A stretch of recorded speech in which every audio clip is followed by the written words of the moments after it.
My parents gave my inheritance funds to my brother, who wasn't doing as well financially, without even consulting me. I questioned their decision, and they told me he had a greater need for the money than I did. At the following family meal, I let something slip that made my mother literally gasp. It was a peaceful Sunday afternoon when I first realized something felt strange. Initially, I dismissed it as a minor thing, just a peculiar remark that probably didn't signify anything. However, in retrospect, that was when everything truly shifted. We were seated around the kitchen table, as we often were for family gatherings. There was my mom and dad, Luke, my older brother, and me, plus a couple of cousins who were there visiting. It was one of those unusual times when the house felt animated, filled with voices and the sound of utensils against plates. I had just returned from a weekend getaway, and as expected, the conversation centered on me and my recent achievements. There had been a recent inheritance where I received some money from my grandparents, money that I didn't really need. Actually, I'm doing pretty well financially. I've always been prudent about saving and investing, unlike Luke, who often got caught up in projects that never came to fruition. I casually brought up the inheritance, trying to maintain a relaxed atmosphere. I casually mentioned the inheritance, trying to keep the conversation light.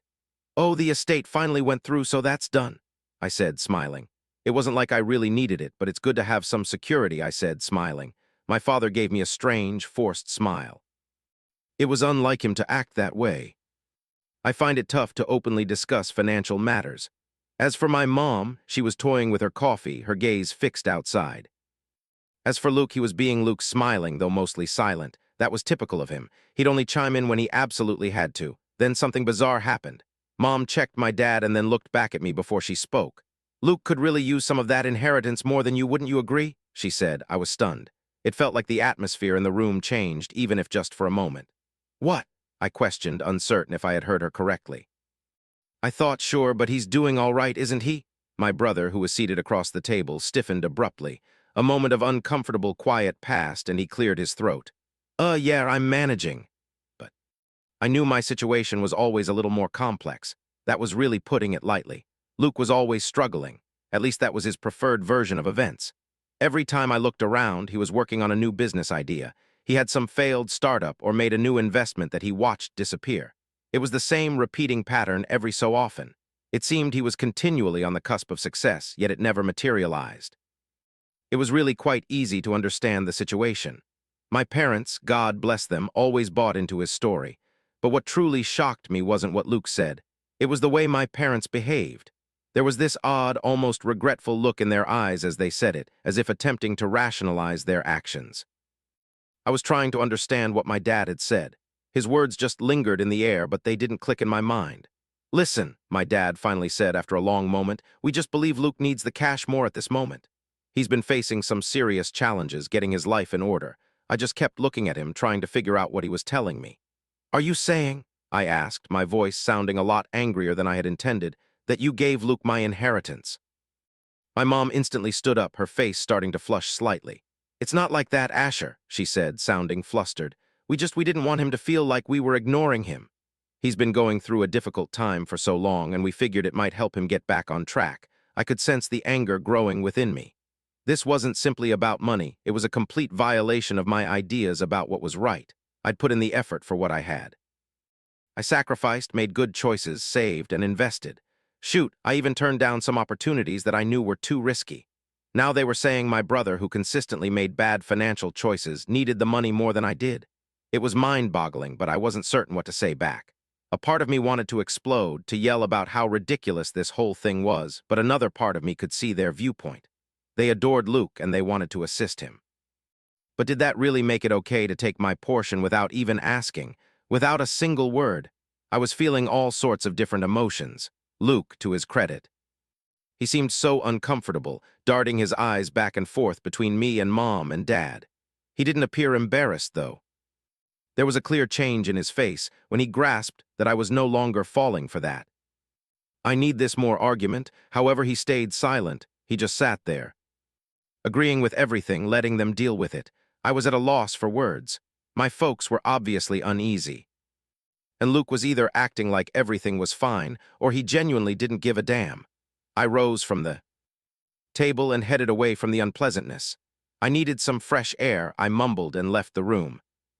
sensing the burden of their choices weighing on me. It was a lot to absorb. I spent the next 60 minutes walking around the backyard, trying to figure out what had just happened. Did they think I was oblivious? Was this a one-off, or was there more to the story than they let on? What should I even do with this new information? The entire situation felt wrong. I kept repeating the words in my mind. He needs it more than you. It was no longer just about the finances. It was about being treated with respect. It concerned how they viewed me, how they saw Luke, and why they couldn't seem to treat us the same, but more than any of that, it was about what I needed to do next. Because I wouldn't just let this pass. I made up my mind that I needed to address them, quickly. I wasn't sure what I would say or how it would play out, but I was not going to keep quiet. There were just far too many questions that went unanswered. Frankly, I had this persistent sense that there was something hidden, something deeper than what was obvious. Though I would have to deal with that later, after the next get-together with my family. I should have realized there was more to the situation than my folks were revealing. Following that strange conversation at the family meal, I started to doubt all the choices I'd made up until then. A part of me wanted to disregard it all, act like everything was fine, and just accept that my parents were acting from a misguided sense of care for Luke. Yet something felt off. That statement that he needed it more than I did kept replaying in my mind on repeat. It was far too dismissive, too final for a simple family dispute. I couldn't stop thinking about that instant over and over whenever I sat down to focus on work or while attempting to unwind. It wasn't merely about the financial aspect. It was how my folks didn't even inquire about my feelings, how they acted as if they already knew what was ideal for me. I don't consider myself a self-centered person, but I'd put in significant effort to achieve what I had. They were aware of that. Still, they appeared so ready to give everything to Luke with hardly a second thought. It was a couple of weeks after the dinner that I caught a hint of something that would unveil the whole convoluted situation to me. It began without any alarm bells ringing. I was back at my parents' house, this time just to retrieve some belongings I'd left behind. I anticipated nothing unusual, but then I overheard my mother and father conversing in the kitchen. As I was climbing the steps, I overheard my mom's voice, quieter than normal. I gathered that Luke would probably be fine now. He seems to have a good plan this time. The new business project appears to have potential. My initial reaction was, what fresh undertaking is this? Luke had tried so many ventures that seemed hopeful, and each one seemed more incomplete than the one before. He was talented at making things sound plausible, right up until they would fail. I quietly leaned against the wall, trying to stay out of it. However, the discussion drew me in. He thinks it's the perfect chance, my dad stated, and if he pulls this off, it will all be worth it, no more cutting back. That's true, my mom responded. But we still have to ensure he doesn't revert to his old ways. He owes so much money and we don't want him to sink. My gut clenched. So there was another business deal, and Luke was deeply in debt. That wasn't how my parents had painted him when they gave him my inheritance. That certainly didn't sound like someone who needed it more than I did. Actually, the more I considered it, the more I felt like Luke's financial state was not what they made it out to be. Something was off here. It bothered me. I needed to find out more. I took a relaxed approach initially, letting the situation settle for a couple of days before I questioned Luke about this new thing. I tried to seem nonchalant, as though I wasn't investigating, but I really needed to understand what was happening. "What's this new venture you're involved in?" I inquired, leaning against the kitchen counter the next time we were both at our folks' place. Mom and Dad had mentioned something about it. Luke glanced up at me, his expression immediately displaying that familiar look of uneasiness, as though I was prying too much. He gave a non-committal response. "It's just something I'm working on," he said. "Nothing huge, really. A friend of mine had an idea and we're collaborating." "A friend of yours?" I followed up. I tried to keep my voice easy. "That's neat. It sounds like you've got a good thing going this time." "Yeah, we'll see," Luke replied cautiously. "It's still in the beginning stages. I've already got some investors." Investors. Now I was really thrown. Luke with investors. My brother didn't exactly give people confidence, especially those with money. And there was no talk of these investors when my parents were talking about his problems or his money troubles. Actually, I'd wager that my parents were completely in the dark about all of this. "So, are things going well then?" I inquired, trying to keep it casual. Luke gave a faint smile. "Yeah, I'm doing fine," he said. "Everything's under control." But I didn't buy it. It didn't make sense. I kept trying to subtly steer the conversation, asking just enough questions to keep him talking, and the more he said, the more I saw things that didn't fit. There were minor details that didn't match the picture my parents had given me of the struggling Luke. The person who was buried in debt, the one who was so fixated on the inheritance, had vanished. That evening, alone in my room, I started investigating. I looked through old messages Luke had sent, emails from his attempts to get funding for his former projects, and I even examined some public documents. It's embarrassing to confess, but I felt a little like a detective. And there it was. Luke had been getting financial support from a secret investor who had been injecting substantial funds into his business undertakings for the last 12 months. I couldn't believe what I was seeing. My brother, the one my folks had said was struggling, was actually getting outside assistance. A whole lot of it. I was completely shocked. Everything they'd mentioned about his lack of funds, about his desperation, it was all a lie. I'd been deceived, and I felt like an idiot for not realizing it earlier. However, the most irritating thing wasn't just that Luke had hidden this from me. It was that my parents hadn't seen through it either. They'd believed his entire story completely. The following day, I couldn't get rid of the feeling that I had to talk to my parents. I needed to know the truth, and I couldn't just ignore it. However, I didn't want to go into this unprepared. I had to understand the whole situation before I said a word. Therefore, I waited. During the next family meal, I was going to get to the heart of this, and I wouldn't let it go. The anxiety was mounting already, and I understood this discussion. It would have altered everything. This was the last update. All week, I had been anticipating the upcoming family dinner with dread. I understood that I couldn't just brush this aside, but I was unsure about how this whole thing would unfold. Right. There's a limit to what a person can endure before having to confront something head-on. Given all the revelations I'd uncovered regarding Luke and the inheritance, there was no way I'd sit there silently at the table any longer. The evening of the dinner finally arrived, and it began in its usual awkward fashion. Luke was seated at the opposite end of the table. My folks were deeply engrossed in a discussion about a recent vacation they had taken, and I was simply biding my time. I couldn't get rid of the sensation that everything had been leading directly to this instant.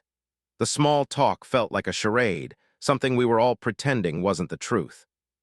I believe what made it even worse was that we were all aware of this looming tension, yet everything felt so ordinary. Everything had been arranged to seem like a typical family get-together.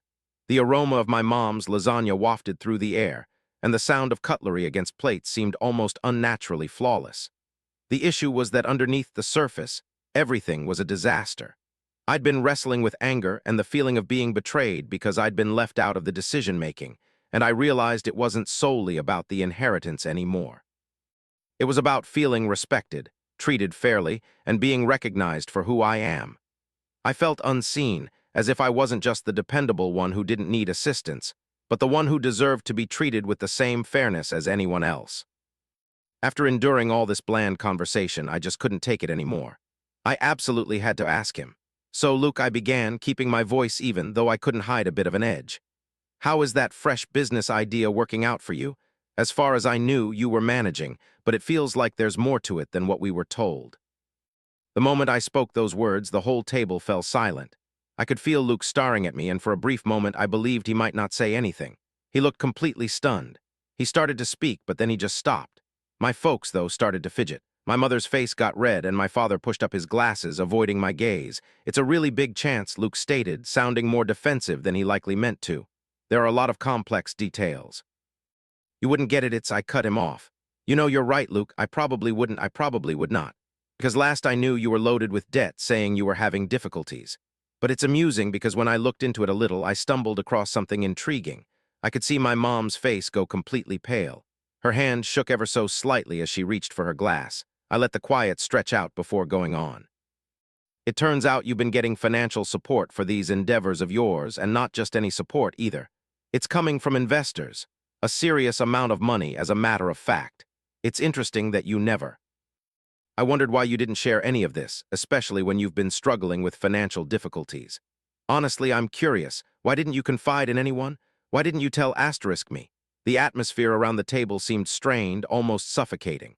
Mom set her glass down a little too hard, and I saw her give Dad a meaningful glance.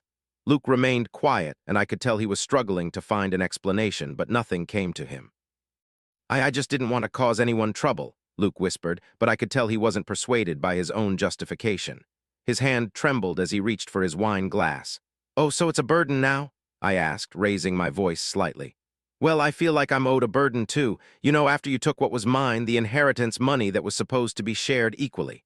The tension was thick, almost unbearable. My mother's face lost color and my dad fell silent, his expression unreadable. This wasn't the argument I had anticipated. It wasn't a noisy, yelling fight. It was far more unsettling than that. You didn't need it, Asher, Mom finally said, her voice wavering. Luke has been through so much, and you've always been okay. We believed we were making the right decision. I was doing okay because I worked for it. I almost shouted. I really surprised myself with the force of my voice. You didn't even give me a choice. You didn't ask if I wanted the money or if I could support Luke in a different way. You simply decided without consulting me that I didn't need it. But now I understand why. My mom's eyes started to well up with tears. I honestly never intended to cause you any pain.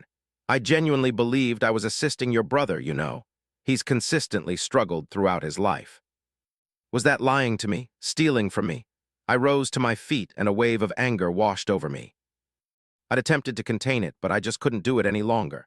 Luke remained silent, his face becoming flushed. He didn't even bother to attempt a defense. I experienced a strange blend of feeling betrayed and disgusted, like I was seeing him in a new light. I always pictured him as the one who was disadvantaged, needing my help. However, it's turned out he'd been manipulating all of us. I didn't want to be that sort of individual, someone appearing vindictive or small-minded. But the more I considered it, the more apparent it became that I was owed something, and I wasn't going to simply stand by and let this go unnoticed.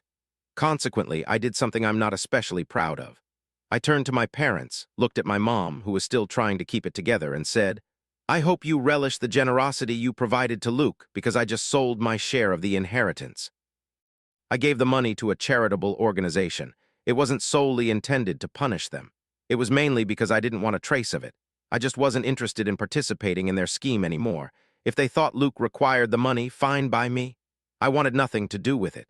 But the expressions on their faces, particularly my mom's, was enough to evoke a minor sense of fairness. The following was a stunned quietness. The dinner proceeded in a restrained manner after that, without any further attempts at conversation. Luke didn't even. I'm looking at myself now. I felt empty inside, yet there was also a peculiar sense of freedom washing over me. I wasn't going to let them dictate the story any longer. If they were blind to the reality of things, that was their issue, not mine. I was done with all of it. After dinner was over, I left, feeling like I had shed a huge burden. Their good opinion didn't matter to me at all. I had stated what I believed, and I did what I knew was the best thing for me. And with Luke, I wasn't certain about how things were between us. But there was something I definitely realized. Sometimes the best thing to do when someone has wronged you is to just leave them behind.